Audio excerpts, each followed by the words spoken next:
할렐루야, 아멘.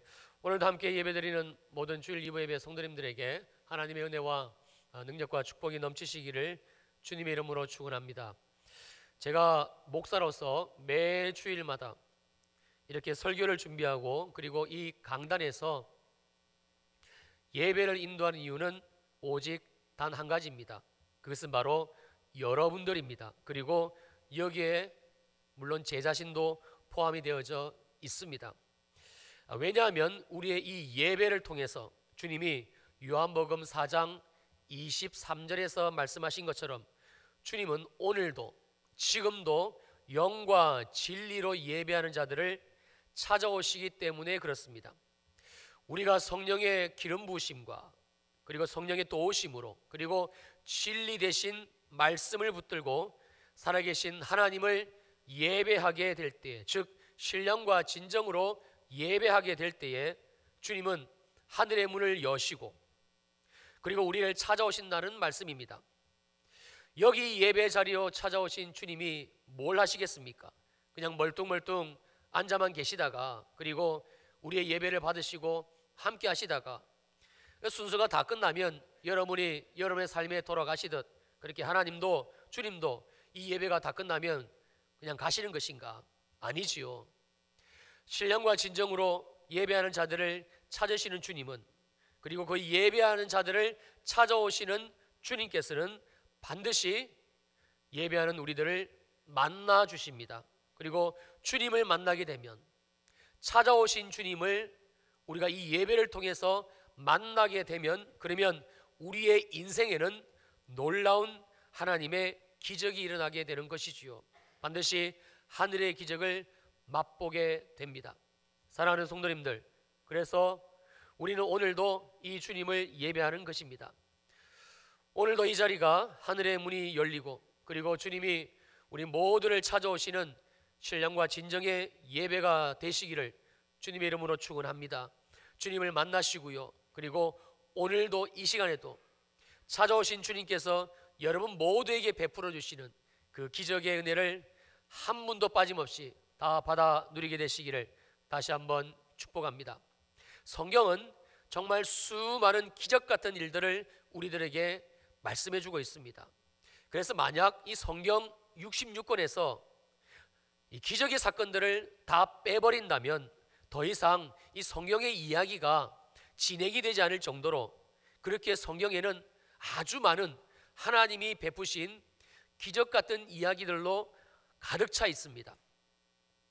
여기에서 언급하고 있는 miracle, 즉 기적이라는 단어의 사전적인 의미는요, 상식적으로는 생각할 수 없는 기이한 일 또는 그래서 신에 의해서 행하여졌다고 밖에는 볼 수 없는 불가사의한 현상을 뜻합니다.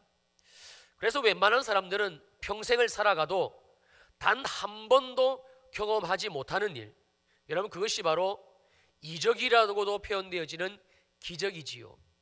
그런데 성경은 이런 기적 같은 일들을 너무나 흔하게 그리고 평범하게 우리들에게 소개를 하고 있습니다.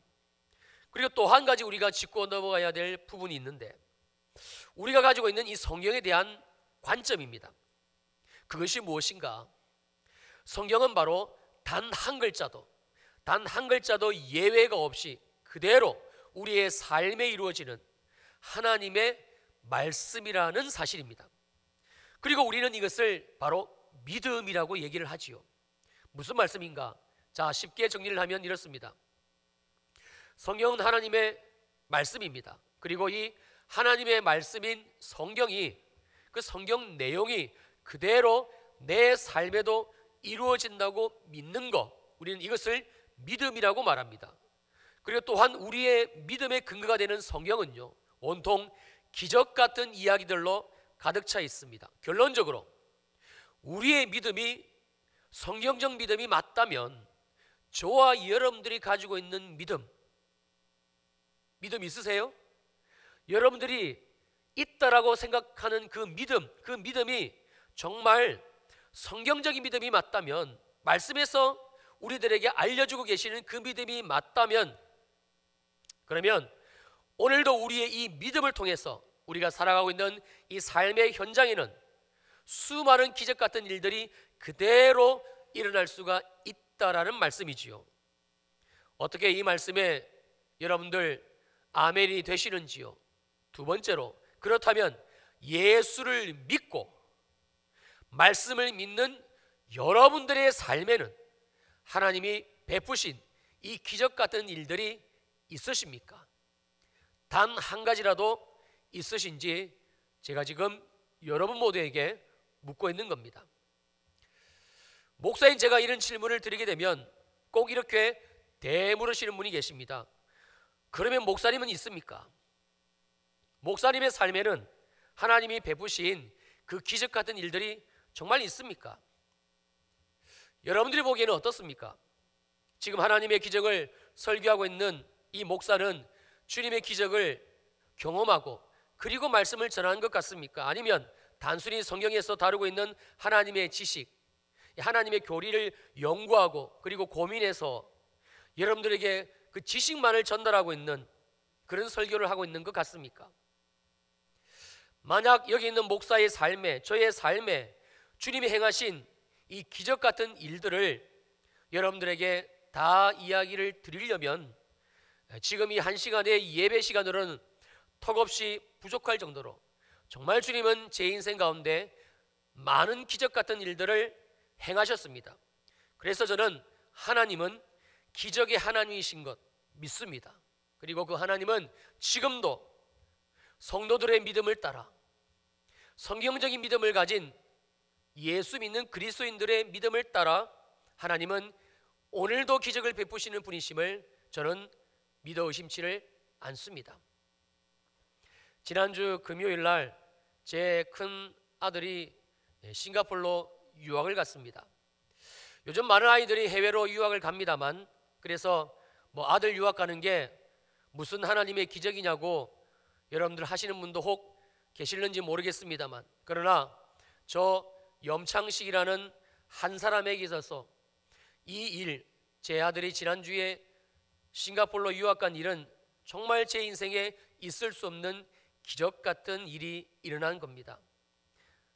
정말 하나님이 하셨다라고 밖에는 볼 수 없는, 그래서 기적이에요. 하나님은 저를 예수 믿게 하시고 그리고 도저히 될 수 없는 목사가 되게 하셨습니다. 그리고 불과 한 세대가 지나기 전에 주님은 제 삶에 복을 주셨는데 바로 제 자녀가 유학을 갈 수 있는 그런 기적의 축복을 주셨습니다. 저는 사실 저를 낳아준 생모의 얼굴을 전혀 모릅니다.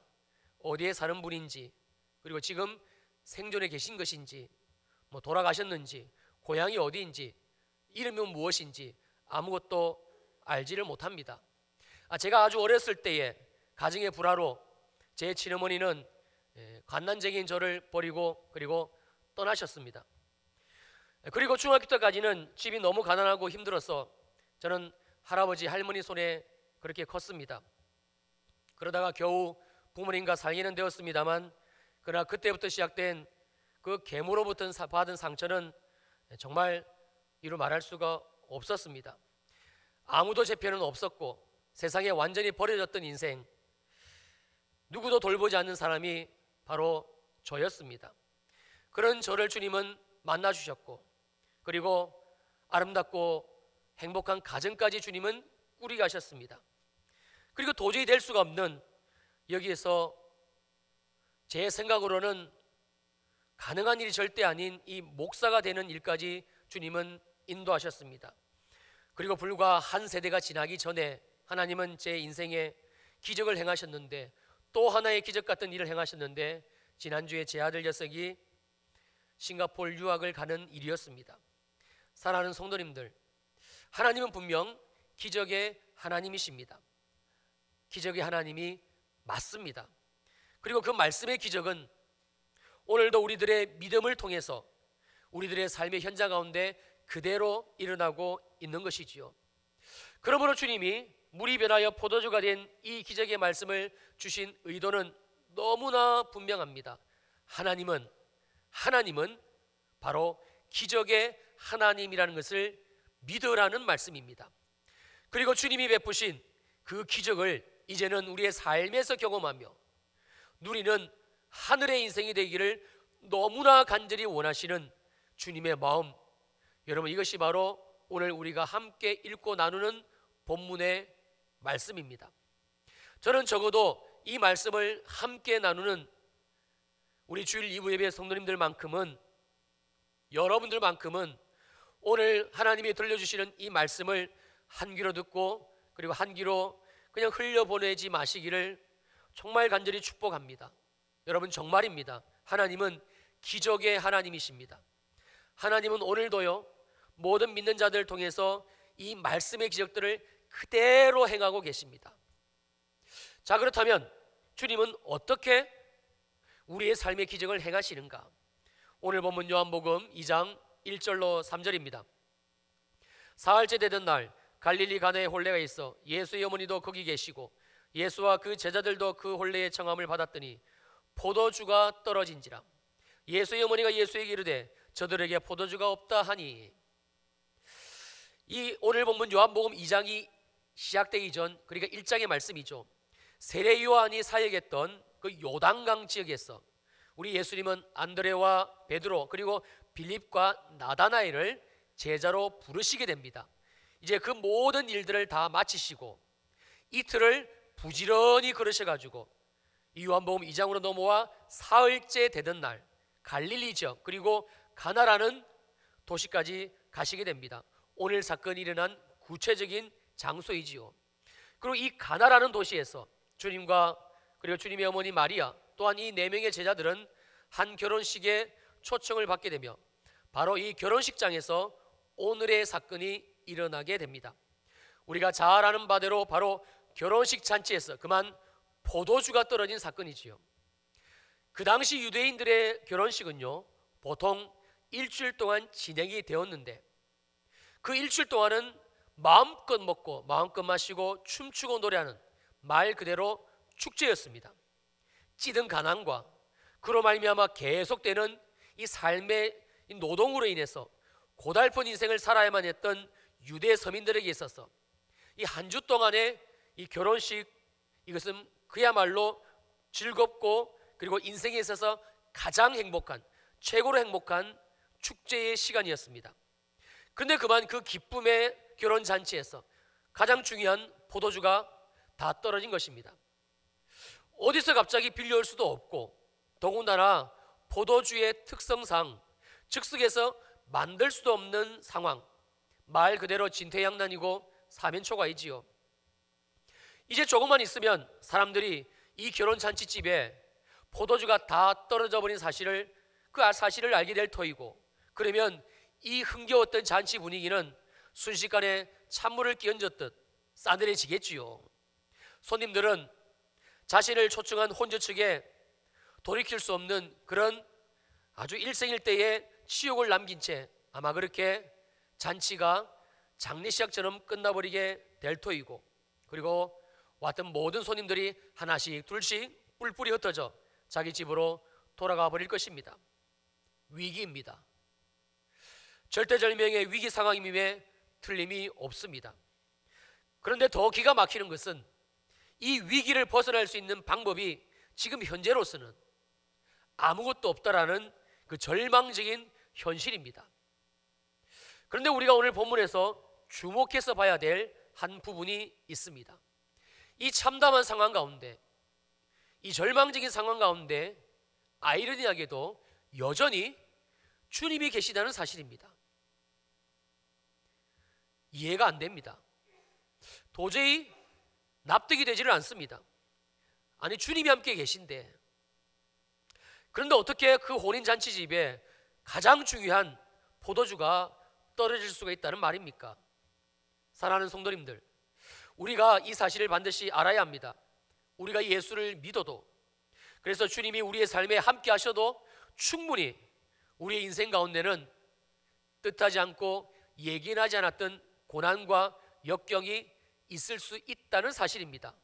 그 원인이 결혼잔치에 참여할 그 하객의 숫자를 잘못 파악했었든지, 아니면 포도주를 준비하는 과정에서 무슨 계산착오가 있었든지, 이것도 저것도 아니면 예상하며 준비했던 것보다 훨씬 더 많은 그 하객 손님들이 그것도 갑자기 들이닥쳤던지, 어쨌든 충분히 우리의 인생에 존재하는 수많은 이유들로 인해서 예수를 믿고 구원받은, 즉 예수와 함께 있는 저와 여러분의 그 삶의 현장에도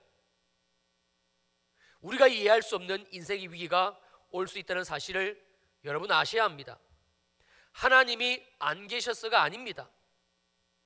예수 그리스도가 내 마음에 안 계셔서가 아닙니다. 내가 예수를 잘못 믿었어. 내 신앙에 무슨 문제가 있고 하자가 있었어. 여러분, 그래서 그런 것이 아닙니다. 인생이니까 그런 겁니다. 원래 인생은 많은 위험 인자들을 가지고 있습니다. 그게 우리가 지금 살아가고 있는 인생의 민낯이지요. 그러므로 정말 중요한 것은 왜 내 인생에, 왜 내 삶에 이런 일이 생겼는가?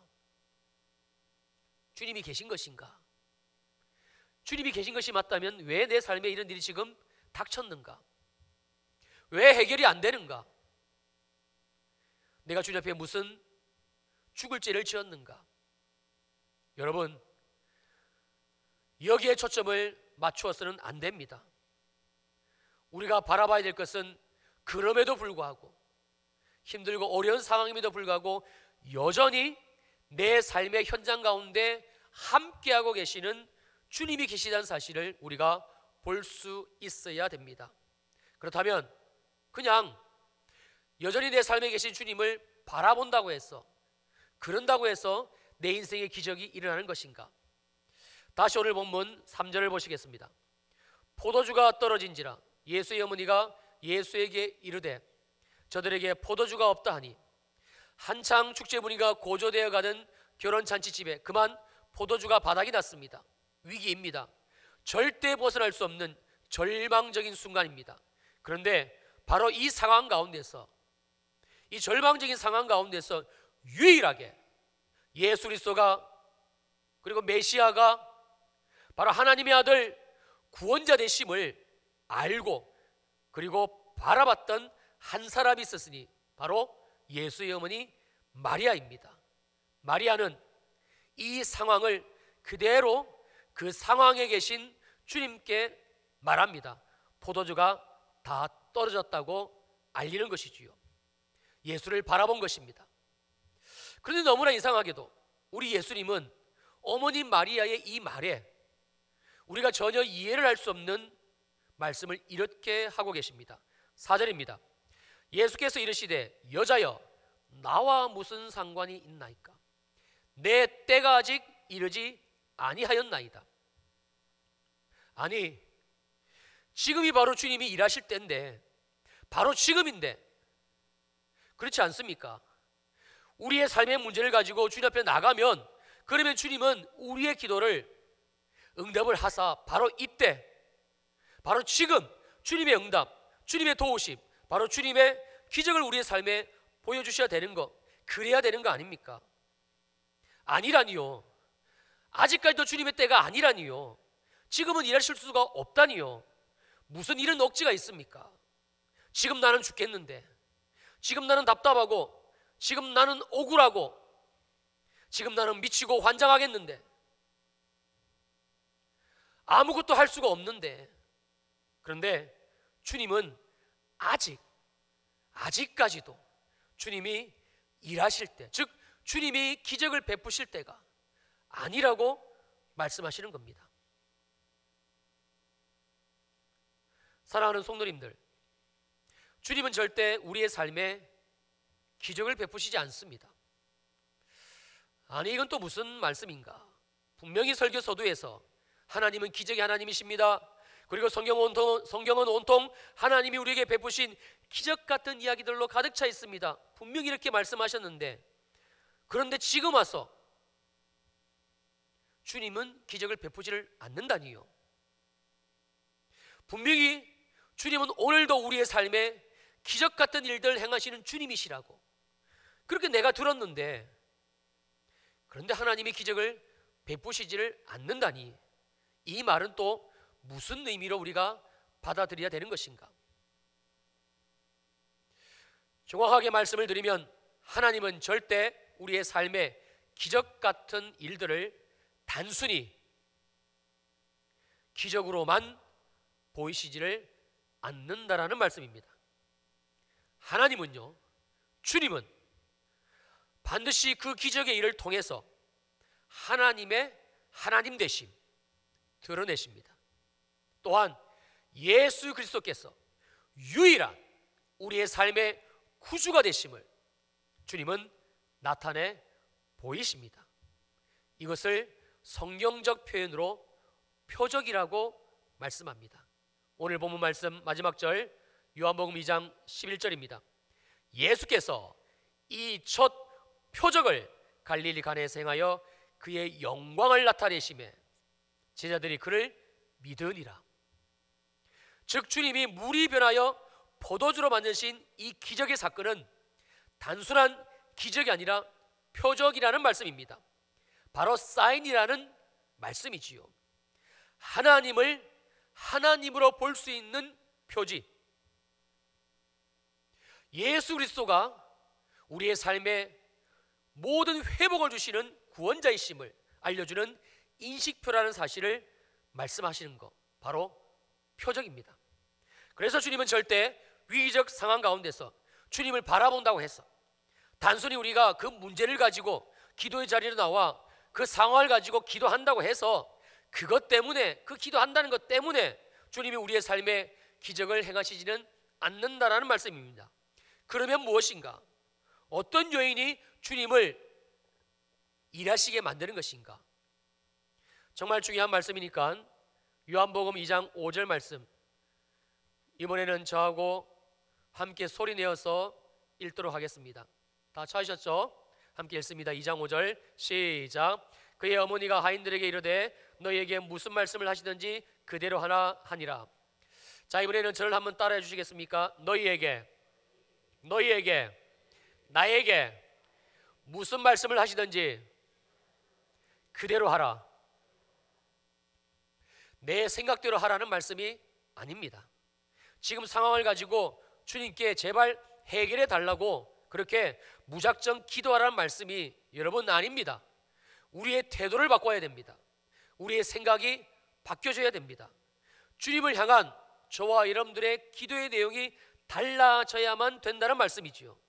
왜 예수의 어머니 마리아가 하인들에게 자네들 주님께서 무슨 말씀을 자네들에게 하든지 간에, 어떤 말씀을 하시든지 간에 그 말씀이 이치에 맞든 안 맞든지, 그 말씀이 지금의 상황과 맞든지 안 맞든지, 그 말씀이 옳든지 그르든지 생각하지 말고 주님이 자네들에게 어떤 말씀을 하시든지 간에 자네들은 주님께서, 즉 예수께서 하시는 말씀 그대로, 그 말씀 그대로 행하여 지키어 순종하라는 말씀입니다.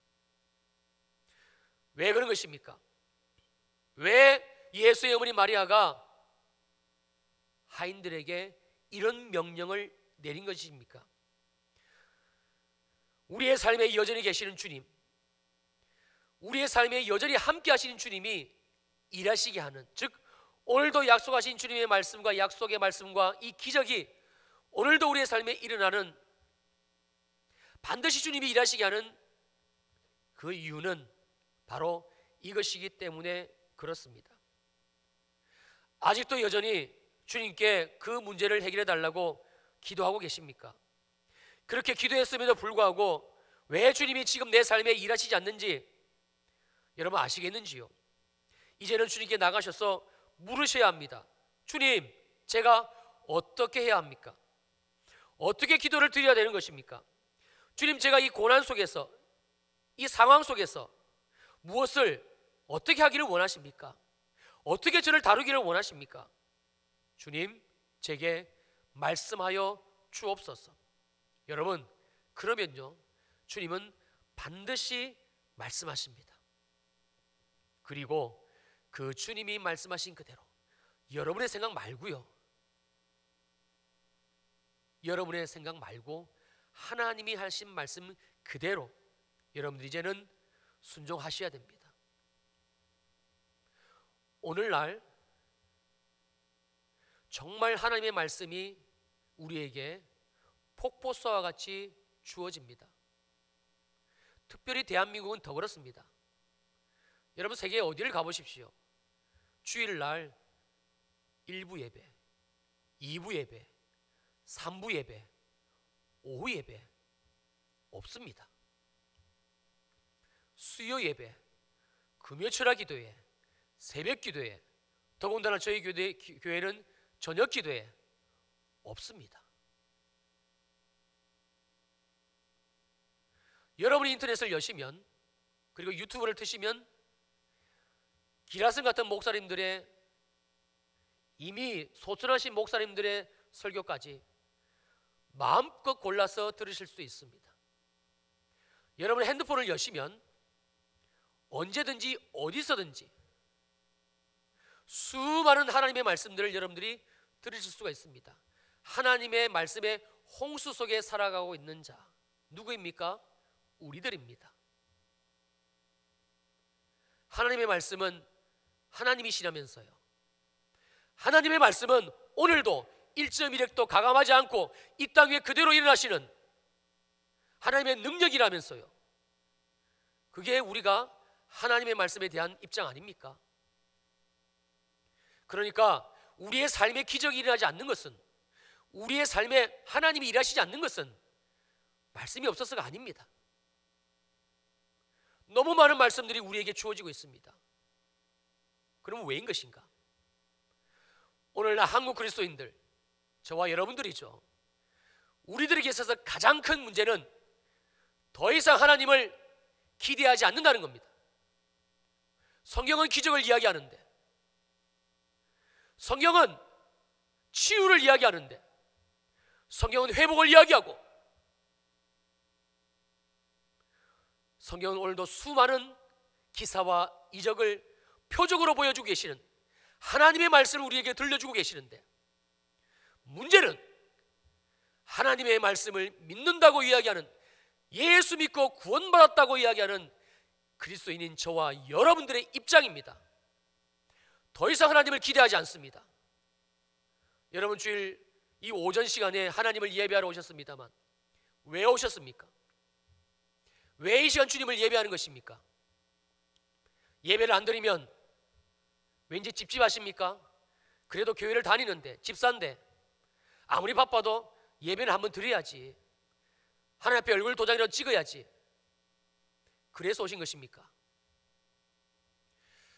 오늘날 한국 그리스도인들, 저와 여러분들의 가장 큰 문제는 더 이상 하나님을 하나님으로, 예수 그리스도가 우리의 삶의 구원자 되시는 분이심을 믿지도 않고 신뢰하지도 않고, 그래서 바라보지도 않는다는 것입니다. 기적을 믿지 않아요. 그 반증이 무엇인지 아십니까? 우리가 주님의 기적을 믿지 않는다는 부인할 수 없는 반증, 여러분 기도하지 않잖아요.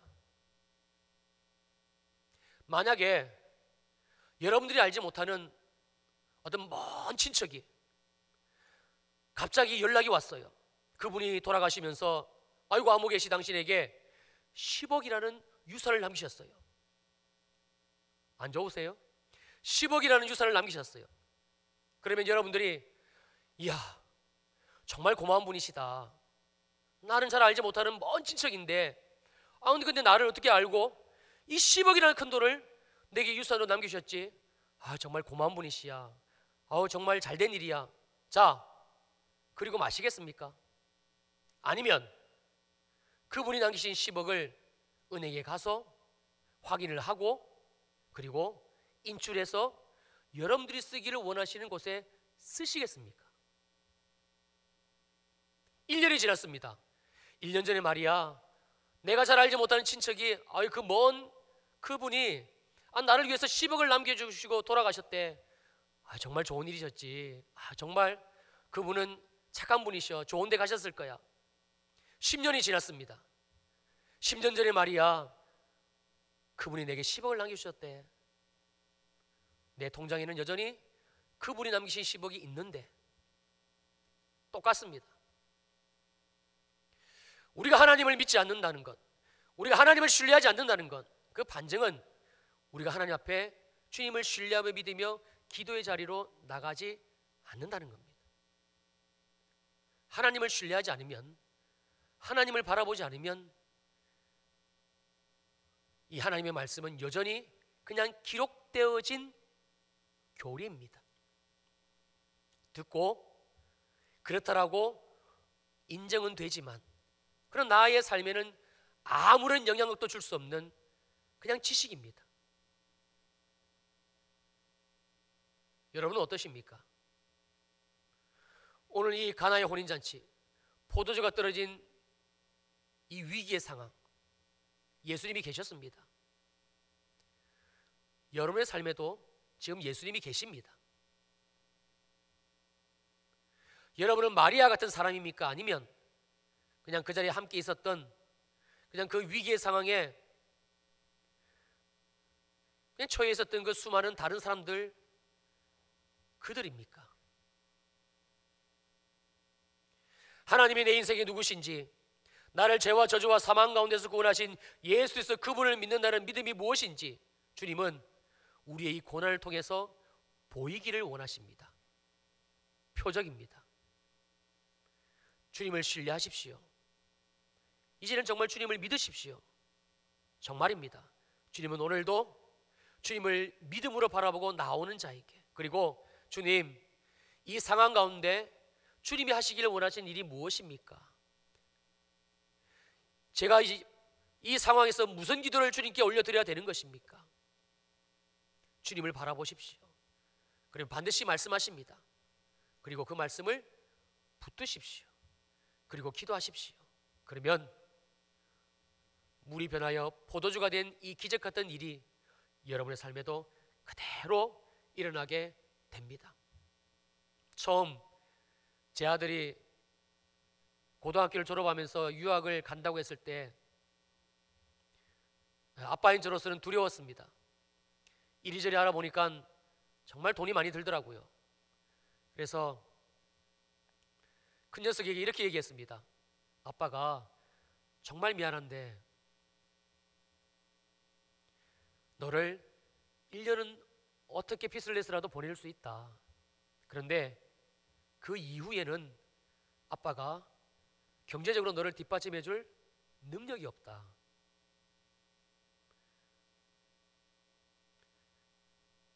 그랬더니 이 녀석이 포기를 하더라고요. 그래서 국내 대학으로 이제 눈을 돌렸어요. 그리고 준비를 하는 과정에 하나님이 길을 막으시더라고요. 그때 주님이 제게 말씀하셨습니다. 연목사야, 너 지금까지 뭘 먹고 뭘 입고 누가 준 돈으로 여기까지 왔냐? 하나님이시지요. 그러면 저 아들은 네 아들이냐? 하나님이 내 아들이냐? 하나님의 아들이지요. 그럼 저 아들이 유학 가서 그 모든 경제적인 상황을 공급받고 그리고 공부를 하는 것은 네가 하는 것이냐? 하나님이 내가 하는 것이냐? 저는 무너질 수밖에 없었습니다. 그리고 그때부터 기도했습니다. 주님, 길을 열어주세요. 어느 나라를 가야 됩니까? 어떻게 보내야 됩니까? 그때부터 하나님이 일을 하시더라고요. 그리고 그 결과로 지난주에 싱가포르로 유학을 갔습니다. 앞으로 남은 학기를 어떻게 마칠지, 무슨 돈으로 아이에게 보내줘야 될지 저는 계획이 없습니다. 그러나 주님이 시작하셨으니까 저는 주님이 하실 줄로 믿습니다. 지금까지 제 인생에 말할 수 없는 기적 같은 일들을 베푸신 주님이 지금도 여전히 일하고 계시고 또 앞으로도 일하실 것이 틀림없기에 저는 기도하며 나아갈 뿐입니다. 사랑하는 성도님들, 이 기적의 주님이, 이 기적의 하나님이 바로 오늘 예배하는 저와 여러분들의 하나님이세요. 어떤 상황 가운데 계십니까? 하나님이 안 계신 것 같습니까? 어떤 두려움 가운데 계십니까? 하나님이 안 보이십니까? 계십니다. 다시 믿음의 자리로 나오시고 기도를 회복하시고 그리고 주님 앞에 물으시고 하나님이 여러분의 삶에 지금도 보여주기를 갈망하시는, 꼭 보여주기를 원하시는 표적, 하나님의 하나님 되심, 예수 그리스도의 구주 되심, 주님이 가나에서 이 첫 표적을 보이신 이유를 11절 말씀은 분명히 이렇게 기록하고 있습니다. 제자들이 믿으리라. 우리에게 믿음을 주시기 위해서, 더 큰 믿음, 앞으로 우리의 삶에 또 있게 될 제2의 제3의 환난과 어려움 가운데서도 무너지지 않고 그때도 주님을 바라볼 수 있는 믿음, 주님은 바로 그 믿음을 보여주시기 위해서 우리에게 이 고난을 허락하셨고 주님을 보기를 원하신다는 사실입니다. 사랑하는 주일 리브예배 성도님들, 이 기적의 하나님이 여러분들의 하나님이 되시기를, 여러분들의 하나님이 되시기를 주님의 이름으로 축원합니다. 축원합니다. 아멘. 기도하시겠습니다.